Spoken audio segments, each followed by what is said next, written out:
अस्सलामुअलैकुम दोस्तों, मेरा नाम है असीम शफकत और आप देख रहे हैं हंसी टीवी।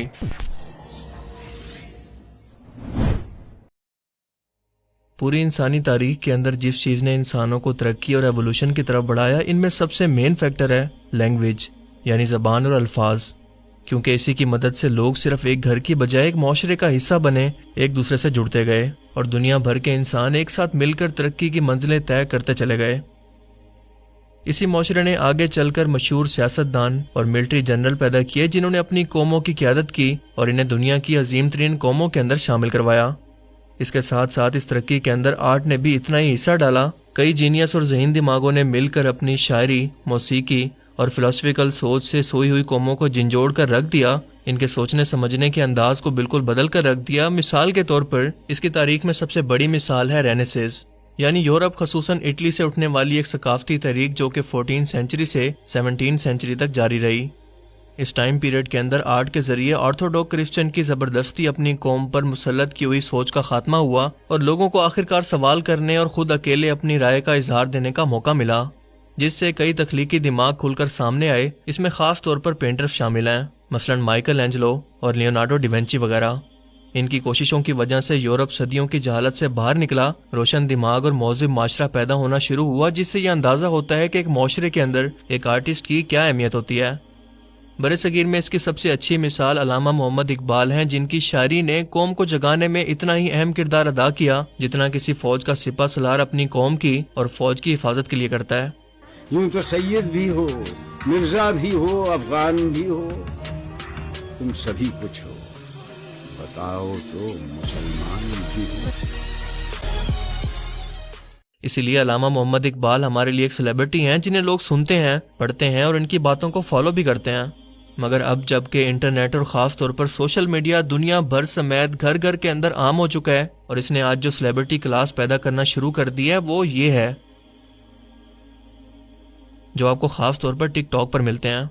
कोई अपनी वॉक की वजह से मिलियन फॉलोअर्स हासिल कर लेता है, तो कोई जानवर की तरह जबान निकालकर रोड पर इस तरह से छलांगे मारने को टैलेंट कहता है।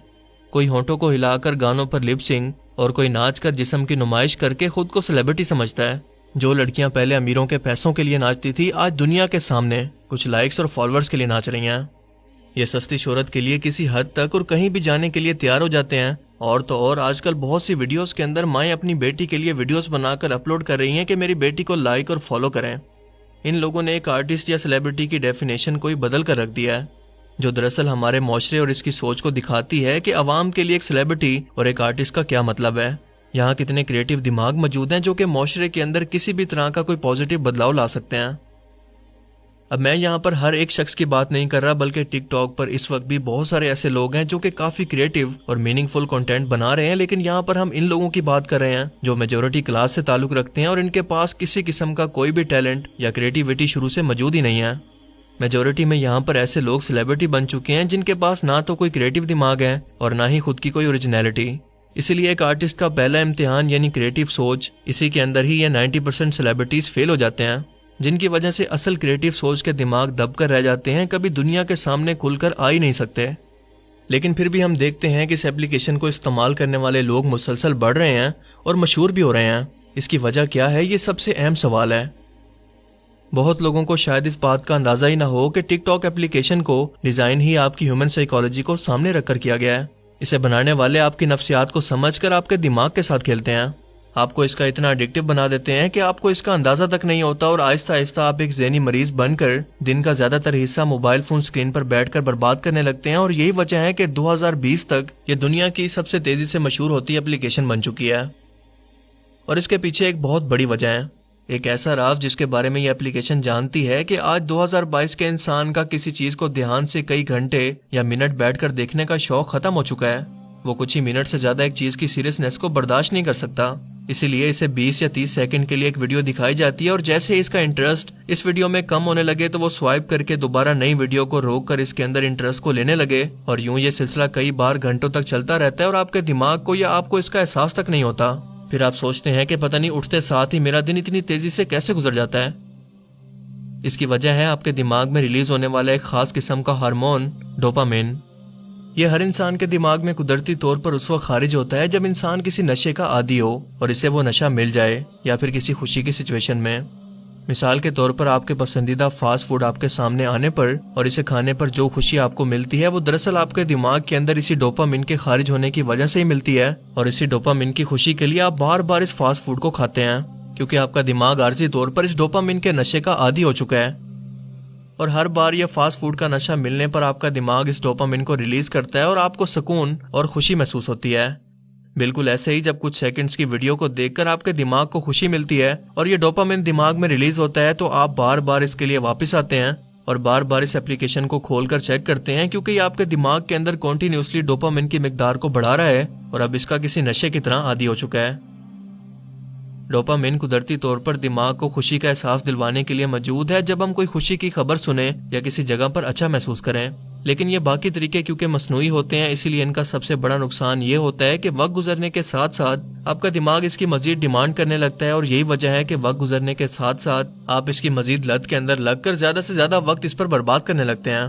पॉर्न एडिक्शन के केस के अंदर भी बिल्कुल ऐसा ही होता है क्योंकि वो भी एक नशा ही है। इसके बाद दूसरे नंबर पर इस एप्लीकेशन ने बिना कुछ किए इस काम को इतना आसान बना दिया है कि आप बिना कुछ ओरिजिनल किए और क्रिएटिव किए बगैर बस मशहूर हो जाएं। लेकिन सवाल यह है कि कैसे? वो ऐसे कि ये आपको ट्रेंड भी खुद ही ढूंढ कर देती है कि क्या वीडियो बनानी है, म्यूजिक भी खुद देती है, एडिटिंग भी, आपने बस लिपसिंग करना है या फिर यहाँ से निकलकर वहां को चल देना है और मिलियन में इस वीडियो पर भी व्यूज आ जाएंगे। अब किसी को समझ नहीं आता कि ऐसी वीडियोस का मकसद क्या होता है कि क्या बाकी इंसानों की टांगों की जगह स्प्रिंग लगे हुए हैं? ऐसा क्या अनोखा है जो कि ये सेलिब्रिटीज कर रहे हैं और आम लोग नहीं कर सकते? इसका कोई स्टैंडर्ड यहाँ पर मौजूद नहीं है। जिसके बाद फिर ऐसे ही लोग आपके सेलिब्रिटीज बनकर और आपके इन्फ्लुएंसर बनकर पब्लिक में आगाही फैलाएंगे। ये वीडियोस बनाने वालों का तो चलो फिर भी फायदा है कि इन्हें लोगों से मुफ्त की अटेंशन मिलती है, इन्हें अच्छा प्रोटोकॉल मिलता है, ब्रांड कोलैबोरेशन से पैसे कमाने का मौका भी मिलता है। लेकिन इन्हें देखने वालों के दिमाग पर क्या असर होता है, इनकी सोच कितने नेगेटिव अंदाज के अंदर बदलती है कि वो इस सबको देख देख कर नॉर्मेलिटी समझने लगते हैं। क्योंकि अगर हम गौर करें तो जितनी भी लड़कियां यहाँ पर मशहूर है इनके अंदर एक चीज तो कॉमन है और वो है मटेरियलिस्टिक स्टैंडर्ड्स, पैसे की नुमाइश, गोरा रंग, इसके अलावा ब्यूटी स्टैंडर्ड्स जो कि बेताशा फिल्टर और मेकअप का कमाल है। अब इन्हीं को देख देख कर आम लड़कियां भी डिप्रेशन के अंदर जाने लगती हैं, इन्हें अपना आप भी पसंद नहीं आता।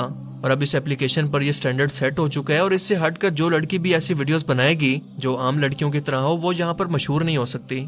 वो कभी भी इन लड़कियों की तरह अटेंशन हासिल नहीं कर सकती, जिससे मजबूर होकर ये लड़कियां इस तरह के काम करती हैं जो अपने आप में चीप पब्लिसिटी के लिए बिल्कुल अनोखे होते हैं। इसमें जिस्म की नुमाइश भी शामिल है और किसी तरह का स्कैंडल भी। हम बचपन से लेकर आज तक जो कुछ भी देखते हैं, फिर चाहे वो फिल्म्स की सूरत में हो या ड्रामास की सूरत में या किसी रियल लाइफ का कोई कैरेक्टर हो, किसी ना किसी से इंस्पायर जरूर होते हैं, खास तौर पर अगर वो कोई ओरिजिनल कैरेक्टर हो। मिसाल के तौर पर एक लड़के का पसंदीदा सेलिब्रिटीज एक ऐसा हीरो है जो किसी फिल्म में विलन का कैरेक्टर निभाता है। इसका स्टाइल किसी शख्स को बहुत ज्यादा पसंद है और वो बिल्कुल इसी की तरह बनना चाहता है। अब रियल लाइफ के अंदर ये शख्स उसी हीरो की तरह फिल्म्स के अंदर तो काम नहीं कर सकता क्योंकि ना तो इसके अंदर वो टैलेंट है और ना ही इसके पास इतना हैवी कैमरास और प्रोडक्शन हाउस है।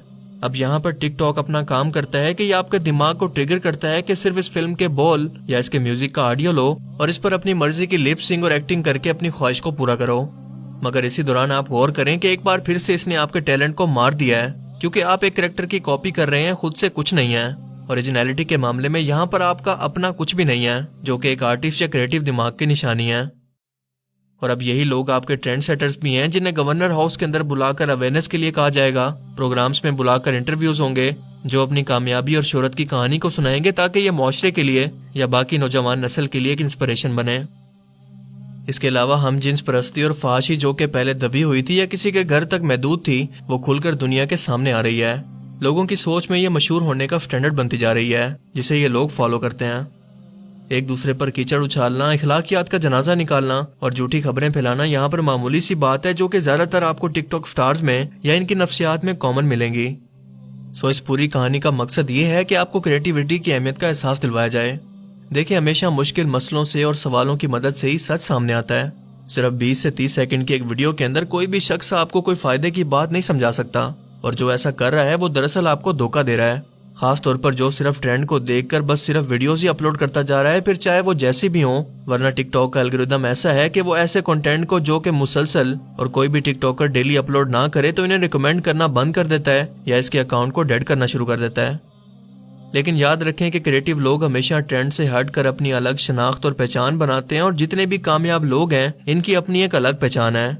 दुनिया को ना दूसरा अल्लामा इकबाल चाहिए, ना कायदे आजम, ना आइंस्टाइन, ना न्यूटन, बल्कि अपनी खुद की तख्लीकी सोच रखने वाला एक नया दिमाग चाहिए जो दुनिया पर अपनी मौत के बाद भी अपने असर को छोड़ सके और अपनी खिदमात की वजह से इसे आने वाली नस्लें भी याद रखें। और जब कौम 20-30 सेकंड की वीडियोस के नशे में उलझी रहेगी तब तक ऐसे दिमाग भी इस प्लेटफॉर्म पर हमेशा के लिए दफन रहेंगे। बाकी आप इस बारे में क्या सोचते हैं, अपनी कीमती राय का इजहार कमेंट सेक्शन में जरूर करें। अब मैं मिलूंगा आपसे एक ऐसी ही नई इंटरेस्टिंग वीडियो में, तब तक के लिए अपना बहुत सा ख्याल रखिएगा। Thanks for watching this video. Allah Hafiz.